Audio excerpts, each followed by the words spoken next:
Hey Rebel Rouser, I'm Alan Voivod and this is Star Wars 7 by 7, your daily dose of Star Wars joy. And thank you so much for joining me for it. And thank you especially to the people who make this possible for you every single day with their support at patreon.com/SW7X7. So we're here to talk about episode 8 of The Acolyte, which they did not announce the title of it initially, but the title is out now. It's The Acolyte. So The Acolyte episode is the title of the 8th and final episode of season 1 of The Acolyte TV series. And for our first takeaway, I want to compliment the patrons of the podcast who shared their predictions with me. A lot of them were dead on, like going to Brendok and the Yoda cameo and Saul dying. So kudos to you, and I was very entertained in seeing those predictions come to fruition. And you know, the Leo DiCaprio like pointing at the TV from Once Upon a Time in Hollywood, like that was me multiple times when I was watching the episode. For a second takeaway, yeah, let's talk about Master Saul. So this whole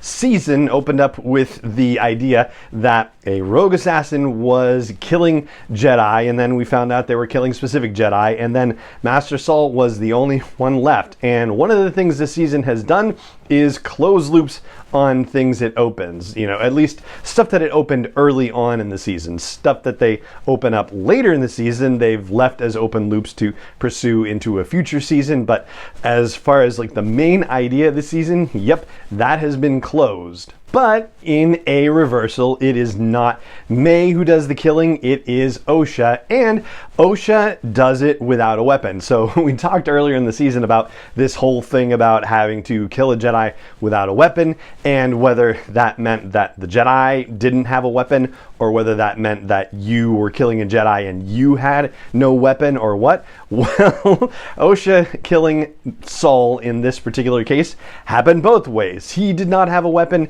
and she did not use a weapon in killing him. That makes one wonder whether Master Torben had his lightsaber on him when he was meditating in Barash Vow territory in that early episode. And speaking of the twist, our third takeaway is basically something that we've been talking about over the course of the season, and it started happening in the 4th episode, Day, where it seemed like there was a possibility that May and Osha would flip sides, that whereas May was starting out seemingly on the dark side of things and Osha on the light, that eventually May would come to the light and Osha would go to the dark.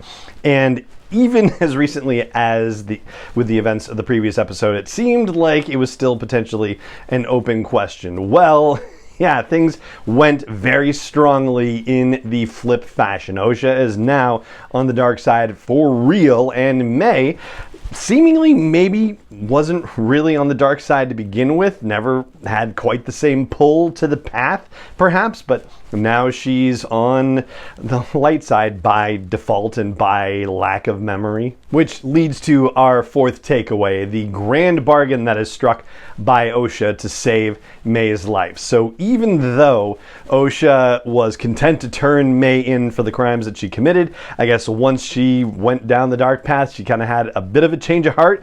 And interestingly enough, it involved taking care of May when she wasn't necessarily going to do that in the first place. So the whole thing that Chimera had said about, you know, if somebody sees that I'm walking around throwing out red lightsabers, then they gotta die.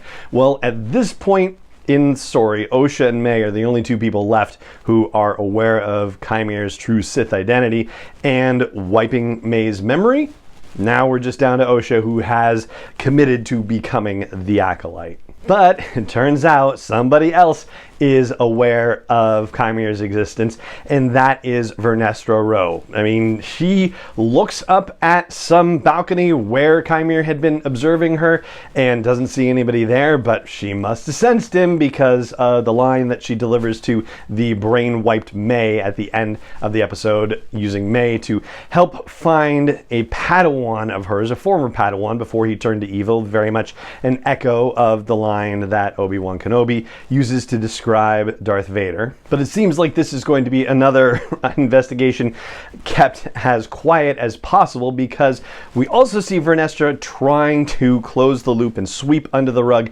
everything that had been happening, and blaming Jedi Master Saul for all of the events of season 1 of The Acolyte, of the murders of Torben and Kelnaka and Indara. even though that's not going to be so easy to explain away, because there were people who saw May, right? There were people in that bar where Indara was who saw May. There were people on the planet with the Jedi Temple who saw May running around, and who can say that Master Saul wasn't anywhere near the events when Torben was poisoned, right?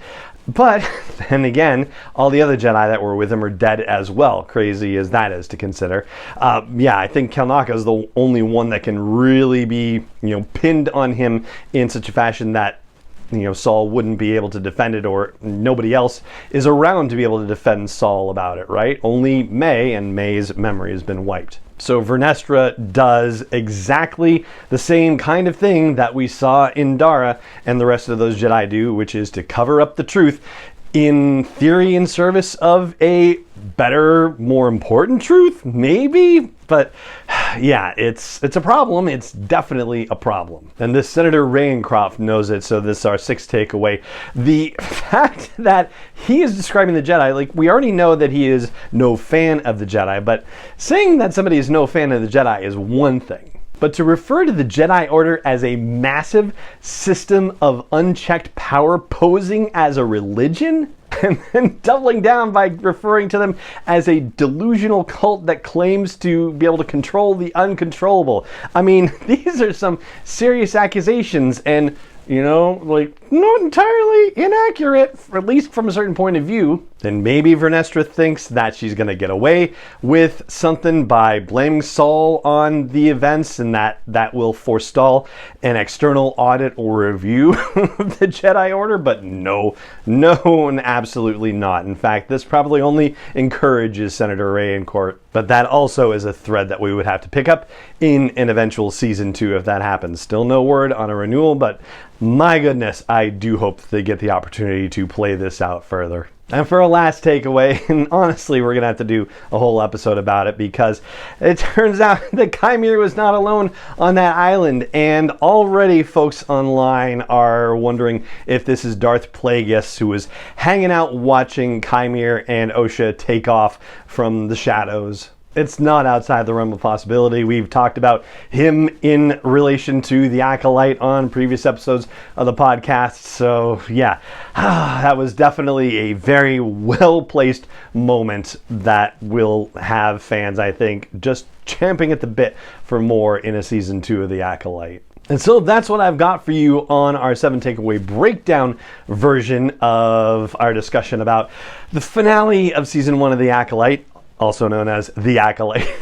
And that is going to do it for this episode of the podcast. We're definitely going to dive deeper into some of the things that we saw in this episode, but overall, I gotta say, they really did well with the finale. I think, my difference in looking at the, first viewing of it, and, considering my reactions and whatnot, it was a very complicated and multi-layered finale. It wasn't necessarily like the slam bang action packed, just blow everything out of the water kind of approach to a finale. Yes, there was action in there, but I think it definitely deserved a cooler head and a little more consideration. And so we're going to give it all of that over the coming days.